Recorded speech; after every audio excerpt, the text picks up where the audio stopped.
is Daily Blast Live. We're talking about what you're talking about. Get real. You all ready for this? Mm-hmm. Dun dun dun dun. No. Y'all, just stop. This is a sham.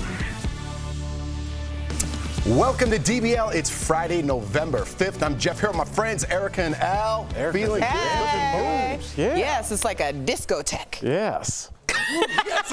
That was a meme right there. Some Friday vibes. Doesn't it seem like one of those Vegas shows where we're the guys that come in from the side of the stage and like we lift Erica up and she does her thing and then we walk off stage and then we again. just go like this with our feathers and then we disappear. Okay, guys. Next Friday. We That's need what those we'll do. arm-fronds, yeah. All right, guys. It looks like the cameras were not rolling during Kim K's dates with Pete Davidson. Yes, here we go again. According to TMZ, the dates were not being filmed for Kim's upcoming project with Hulu. The two were spotted out for dinner, if you remember, together earlier this week in New York City and in Staten Island. Meantime, Kanye is dishing on his marriage to Kim, speaking on Drink Champs podcast. He wasn't a fan about Kim's jokes about getting divorced on SNL last month. Let's listen. SNL making my wife say I divorced him on TV because they just wanted to get that bar off, and I ain't never even seen the papers. We not even divorced because that ain't no joke to me. My kids want their parents to stay together. Right. I want us to be together. All right, where are we at with this? I saw a little clip of this podcast with something else Kanye did, but we're not going there. So I think he was just going off on this podcast. Yeah. So I don't know how much of it he really feels or how much he's just putting out there. I don't know. I'm just going to take this, the Kanye and Kim situation out of it and put it into the context of every person who has had a relationship and somebody keeps going in and stepping out and going in and stepping out. Kanye initiated everything that happened to initiate the separation, and inevitably there will be a divorce. Allegedly, we don't know. He did that. Like, y'all, if you are in a relationship, this has come from a very personal place. If you are in a relationship and you decide that you want to end that relationship, you need to get real good with that decision, because anybody who has a little bit of self-respect is not going to let your butt back into their lives, okay? So don't be one of those people who's like, it's not working for me right now. I want to see what's on the other side. And then you go to the other side and you realize that the grass isn't even green. It's not even grass. It's AstroTurf. And now you want to come back because I got my life together? Nah, brah. Keep it moving. But I think that's what happened. I think he left and Kim saw what the grass looked like without him standing on it with her. And I think she saw tranquility, peace. Who knows what was going on in that house? I don't want to speculate, but he was having some issues with his mental health, and I'm assuming there were some rough nights in that house. And when you take a step from that, and it's quiet, and you're like, well, let me go on a date. And you go on a date, and it's normal. There's no issues in the car going, no issues with the waiter, no issues leaving. You laugh, have a pleasant time, and go back. You're like, why would I want to go back to chaos? It wears you out. You only have so much of a wick on the end of your candle before you're like, I'm done here. And I think Kim has been done mentally for a while, and she's starting to kind of find her rebirth. Do I think she's going to be Pete long term? Honestly, I don't. But I do think they're going to have a little fun for a little while, and there's nothing wrong with that. I'm with you on that. Do you think Kanye in any way is misconstruing the situation? Like, Kim's like, listen, I'll come help you out with your album release, and I'll help you be on stage and things like that. That's a good point. Also, they have children together, so you don't want to break the tie completely, Right. So you think Kanye somehow is being, and I don't want to use the word misled, let's put that in quotes, but somehow like they might get back together even if she's just doing it for her kids and for Kanye's career? I don't know what's happening in the mind of Kanye. No, I'm just saying that this seems like something that a lot of people do because they feel like, for whatever reason, the door will always be open for them. And when you create boundaries for people, that is a shock to the system, especially if those boundaries weren't there before. So I commend her if that's what she's doing for creating boundaries, because I think a lot of people need to create boundaries. And full disclosure, Jeff, I did think that when she was doing, helping with the album release, I thought she wanted to get back with them, and she might have. But I think going out with Pete and having a little bit of normalcy. Going out with Pete changed her mind? I think so. I think just having a little normalcy, she's like, oh, this could be life. You're right about the chaos thing. The chaos is a real thing. A lot of people are asking, because all this talk about Pete Davidson has a lot of people asking, what makes Pete so attractive? He was engaged to Ariana Grande, if we remember. He also dated A-list actress Kate Beckinsale, who's 20 years older. Is she A-list? Everybody know who Kate Beckinsale is, yes. It's a nice jacket. All right. Now a dating expert is breaking down his allure. She says Pete's vulnerability, puppy dog eyes, his desirable sense of humor, and his alpha male height are some of the reasons why he's such a hit with the ladies. Women also like the fact that he seems to wear his heart on his sleeve. Are those all good qualities? Ladies? Of course. Lady? I think, really the way that I see it with Pete, he has this authenticity about him that doesn't seem to be steered by any public opinion or what's happening outside. Anybody who's truly 100% themselves and is comfortable there, there's a sexiness about that. I think there's a lot of guys at happy hour right now that are authentic, but they don't have A-list, actresses and singers going after them. I think what it is, I think about, I lived in Miami for a while, so I put it in terms of nightclubs, right? Million nightclubs, but what makes it the hottest nightclub? Exclusivity. Oh, why is that famous person going in there? Why? Oh, I heard Puffy's going in the back door. What's that? Why is Shaq there? Same thing, same layout, same DJ, same night, same lights. What's different? The people inside. And Pete got people to come to his nightclub, and it makes more famous people want to come to his nightclub. It's the way it works. I love that analogy. It's real. That's pretty good. There was some good. The AstroTurf was good. The candle, that might have taken the cake. Oh, thank you. You know what? You know where you failed, Al? You Where? just showed your age, man. You're like Puffy and Shaq are coming in. Hey, Boomer over here, bro. I'm super happy with it. Warren Beatty's here tonight. Ladies. The black guy from Police Academy. He does a lot of noises. All right. Well, move over. Michael B. Jordan. People magazine has named a new sexiest man alive. So according to page 6, Chris Evans is the new sexiest man alive. The site said Chris was in talks to be on the cover last year, but the timing wasn't great because he had just accidentally uploaded a nude pic of him on Instagram. But again, I think that would be hand in hand with this sexiness. The Captain America actor has been known to appear shirtless in a few of his movies. Is Chris Evans the sexiest man alive? No. I feel like he already was. He wasn't? Why are they always his third 30? time? Why isn't it like 18 and 19-year-olds? Those are the beautiful people. You mean Chris Evans is going to your club? Yeah, what is he? What do you mean those are the beautiful people? Those are children. No, those are adults, and let's be honest, the younger you are, the better you look. How come it's always... I'm sorry, am I breaking any new...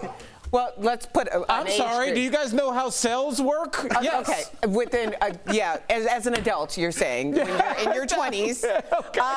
And I don't agree with that at all. Honey, I'm aging like fine wine. Yes, you are. Everybody doesn't get that deal, Erica. I don't know what deal you signed, but we all don't get that deal. I'm just saying, it's always interesting that it's never like a 19-year-old. There's really good-looking younger people. Give us a suggestion. You know who it is? I saw it. It's the young man that he was. I saw him in a Crown Royal commercial. He's in the Heights movie. I don't know if he's Latino. Okay, well that's problem number one because kid. Okay. Who's going on People's Sexiest Man Alive? People that we know, not the man that was he was in the first. He started at remember the gas station scene. He was in the gas station. He was pumping gas, and then Julia Roberts walked by. But now that he's with Julia Roberts, he's a star. Al, come on. Okay, so it's the sexiest person that you know. Right. It can't. Why don't we just find a random person? I think that'd be cool. We know. Let's do a scavenger hunt for a real. Stop. Yeah, you lost this argument with your first statement.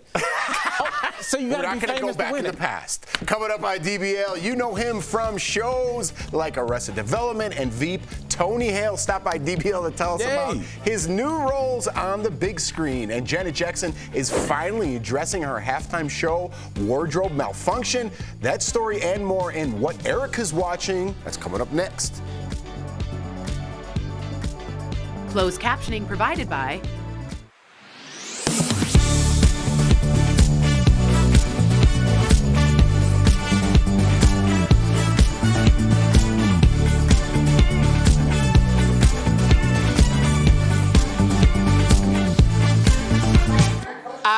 Yes, that was a very heated exchange over Someone said nothing. I have something on my chin. Do you see anything on my chin? No.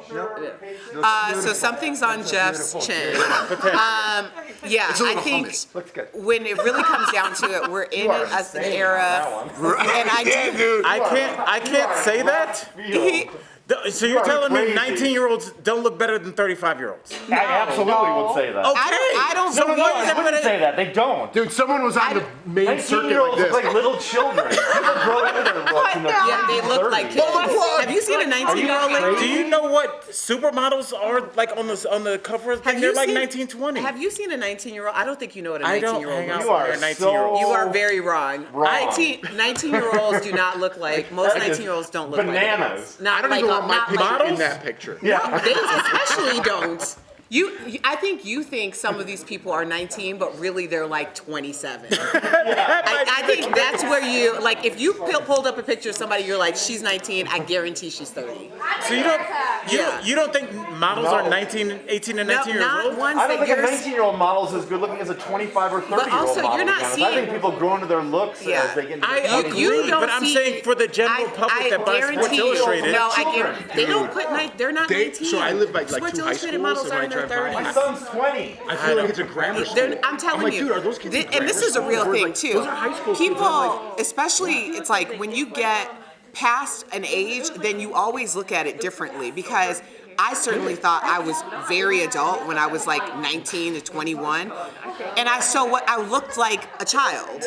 And when I see 19 and 20-year-olds, like they still look very young, and you're not filled out.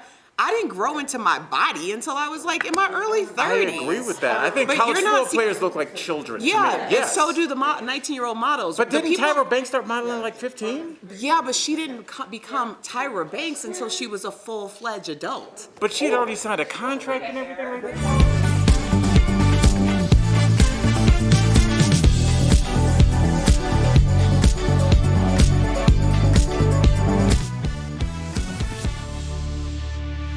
Welcome back to DBL. The Real Housewives of Potomac is wrapping up season 6 with a special surprise guest. And 2 of my favorite divas are making a comeback in this week's What Erica's Watching. The Real Housewives of Potomac reunion is on my watch list, so tune in with me this Sunday to catch all of the shade. You brought your big face. You know what? We got the same size. No, yours is about 2.5 inches bigger than mine. Plus, host Andy Cohen invited fellow Bravo-holic Nicki Minaj. That's right, you heard me right, because she's gonna stir the pot and help us get to the bottom of all of this piping hot tea.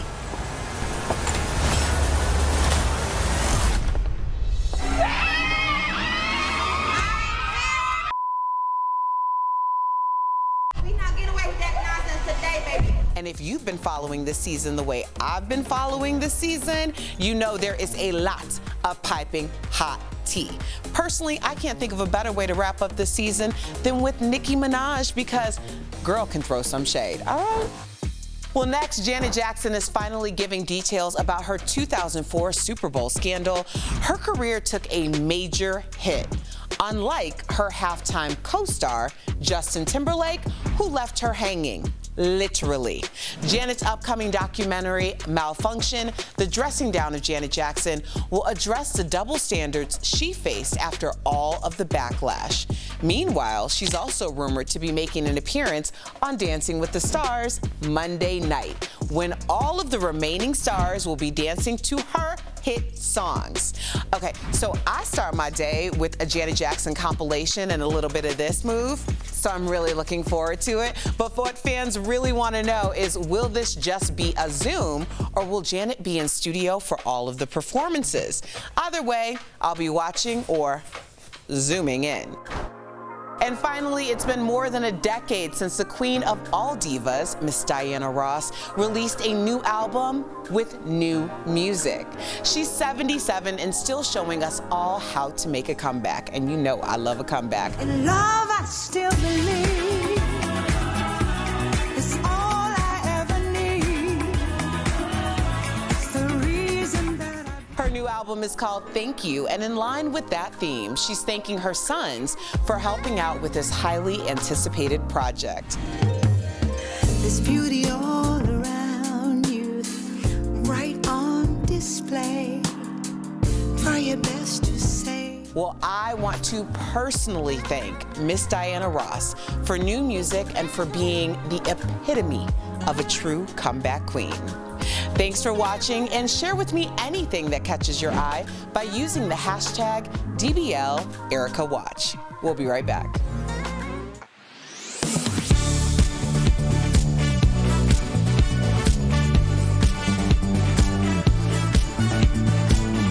There are so many non-scientific ways to predict what kind of winter we are going to have. The problem is these methods far from perfect track record for accuracy. Viewers Dennis and Jane Durham saw this post circulating Facebook and asked me to verify if it's true. It claims the coloration of the woolly bear caterpillars, also called woolly worms, predict the upcoming winter. If the woolly bear is mostly black, it means a harsher winter. If mostly brown, it means a milder one. If brown at the head with more black near the tail, it means a winter that starts mild and ends harshly. To verify, we turn to the National Weather Service and Frank Fowler, biologist with McNeely Pest Control. They conclude that claim is false. There's been a lot of studies, a lot of folklore about the woolly bear, and no studies have ever concluded that they actually can predict future weather events. However, the coloration and the length of the bands do have a correlation to how severe the previous winter was. When they're born in the spring, they're all black, and the more warm growing season they have, the wider that brown rust-colored band becomes in the middle. The National Weather Service notes the coloring also indicates the age of the caterpillar. Each time it sheds its coat, it becomes redder. As for why the insects are so furry, Fowler said the coat protects them from freezing down to -90 degrees Fahrenheit. In conclusion, we verified no, woolly bear caterpillars can't predict the upcoming winter, but their coloring can indicate the severity of the previous one. Fowler said the woolly bear is a member of the tiger moth family, and although it's a pest, it's not harmful. In fact, it might do you a favor and eat the weeds in your yard.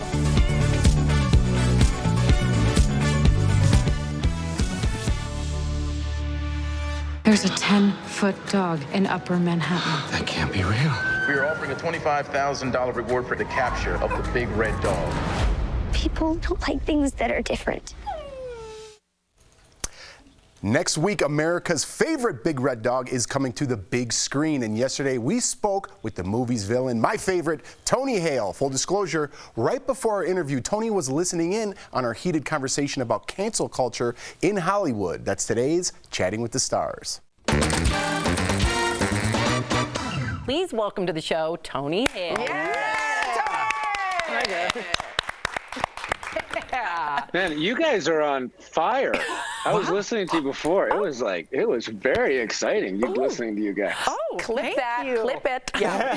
We'll be using that for our show's reel. Thank you so much, Tony Hale. Great actor. So you are a very busy man. Before we get into Clifford, let's talk about another film you are starring in, Hocus Pocus 2. And earlier this week, Sarah Jessica Parker released a teaser for the film. Let's take a look.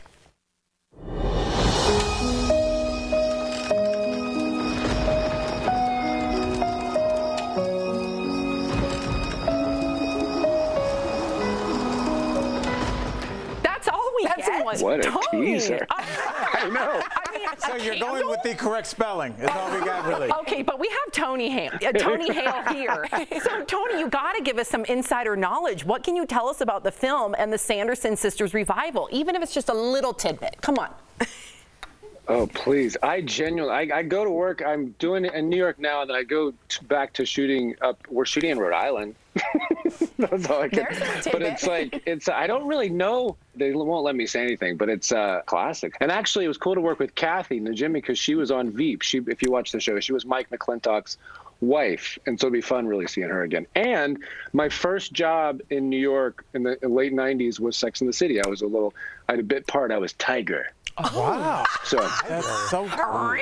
Okay, sorry. Hey, brother. It's Tori here. I love you. I'm arrested. All right. So, I love that. Thank you. Next month, Being the Ricardos hits theaters, and you also were in that. You worked alongside Nicole Kidman as she played Lucille Ball. But I always said out loud on the show, Nicole wasn't known for comedic timing. So, how did she do for you? I mean, I gotta say, the whole thing was very strong. I grew up on I Love Lucy. Right. You guys are all much younger than I am. This is a drama about the making of I Love Lucy, because there was a lot of chaos in Lucille Ball's life, like with Desi and the politics and being a woman at the time, a very strong leader, and trying to get her respect leading the show. And so there was a lot happening behind the scenes. So that's what Aaron Sorkin wanted to focus on. And I'm telling you guys, when I was doing it, watching her do Lucille and Javier Bardem do Desi, I'm just like, which one of these is not like the other? I am not supposed to be here. I don't know why they invited me to the party. Like, it was pretty crazy. And Sorkin, can you imagine? What a... I can't wait. Oh, God. I know. And like, you told our producer that you haven't seen the movie yet. In full disclosure, you were talking to our producer at my house yesterday because we were doing a shoot there. And when she got off the phone, she was just so ecstatic. She was like, Tony's the greatest guy ever. And I was like, that's how I want people to be when they get off the phone with me. Yeah. So that it's just, you're a great guy. And we're happy to have you. People don't say that about you, Al. I just ask people to keep their expectations low. Tony, did you hear my co-host dressed up like a zebra today in honor of your movie? A zebra? Yeah, you look like it's a zebra. Okay, I'm sure Tony Hale loves my dress. Thank you very much. Does she not look like a zebra, Tony? A beautiful, a stunning gazelle. All right, let's get back to business. Yes. Tony, you play the bad guy in Clifford, and you also play a bad guy in Alvin and the Chipmunks. I know you as Buster. I know you as Gary. I laugh at you. My kids are going to be scared of you, Gary. Why do you take these evil roles? Or Gary. Yes! Mission accomplished. I tell you, I guess maybe it is because of Buster and Gary. I mean, I was just playing those defeated, emasculated characters. I think I needed something else just to like get some kind of power, even though it's evil power. But it was really, Clifford it's such a fun movie, and I play a guy who's trying to get Clifford's power just to like for profit. So I'm not a nice guy. But it was really fun. Bad guy. How can you try and profit off Clifford, Tony? Why wouldn't you? It's a huge red dog. Why don't you make some money? I know. Hey, Tony. Do you know what though? Yes. You were when you guys were talking earlier about just everything in society.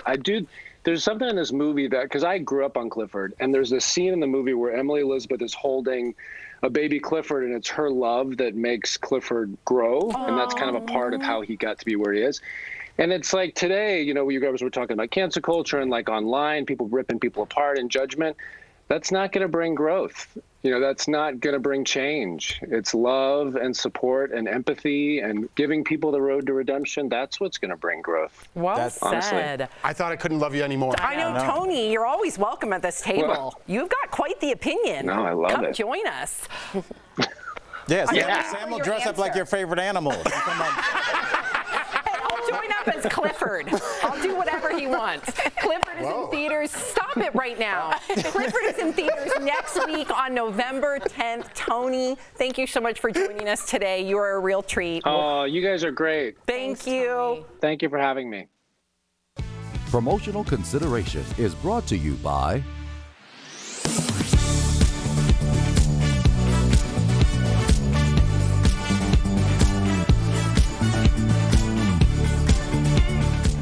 Well, that sound means it's time to verify the thermometer number is dropping, almost in cadence with the COVID case count lately. Nationwide and here at home, we're making big strides fighting COVID-19, but health experts have cautioned we are not at the finish line yet. That brings us to a claim by Carol Harris. She said we need a good freeze to kill all these germs. So is it true a freeze or even just cold weather can kill viruses like COVID and the flu? To verify our sources are a research study published in the medical journal PLOS Pathogens and Dr. Chris Uhl, an infectious diseases physician for Atrium Health Wake Forest Baptist. They conclude the claim is false. Respiratory viruses in particular, they transmit differently because where do they live? They live inside people and they thrive inside people and they transmit from person to person, particularly when we're indoors. So actually, particularly respiratory tract infections go up when it's colder and in the wintertime. And with COVID right now, we're seeing that.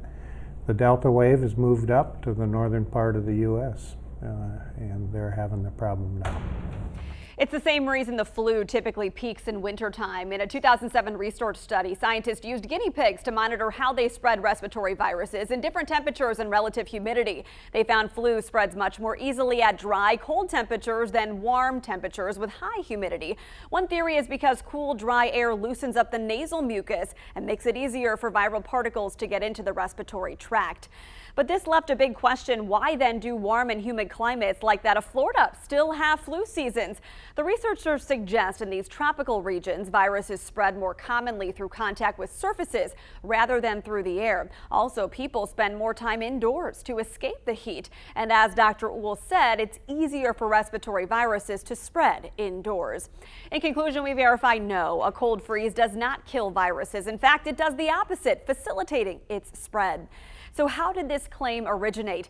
Dr. Uhl thinks it's because hard freezes can kill ticks and mosquitoes, but those illnesses the pests carry are not respiratory and spread through bites instead of aerosol droplets. This mandate is the Biden administration's boldest move yet on persuading Americans to get the shot. Enforcement will come from OSHA, the Occupational Safety and Health Administration. They'll be the ones forcing companies to keep their workers masked and tested if they decide not to get the vaccine. Tougher rules apply to another 17 million people who work in nursing homes, hospitals, and other places that get money from Medicare and Medicaid. There is no option to get tested for those workers. They must get vaccinated. But exemptions are still available on religious and medical grounds. OSHA says companies not complying with the new regulations could pay nearly $14,000 for every violation. But enforcement could be challenging.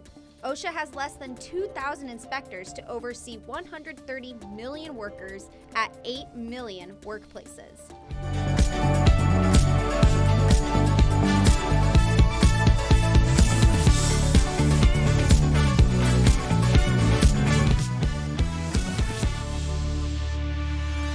Welcome back to DBL. It's time to prepare your car for the cold. Here's some tips to keep you safe in today's Auto Alert, sponsored by Ox Car Care. First, make sure your headlights are crystal clear. Even a slightly dirty headlight can impact its brightness and reduce your visibility. Next, top off your windshield wiper fluid. Very important. You don't want to run out while driving through a winter storm. And finally, check your wiper blades. These are all simple and easy steps you can take to ensure your safety this holiday season. And remember to get your car serviced on the reg. Ox Car Care is dedicated to providing you with an amazing auto protection plan in black mass that works with your budget. If you're looking for better car care, give them a call today at 1-800-206-9194. Those are great tips. Have a great weekend, everybody. Yay! We did it!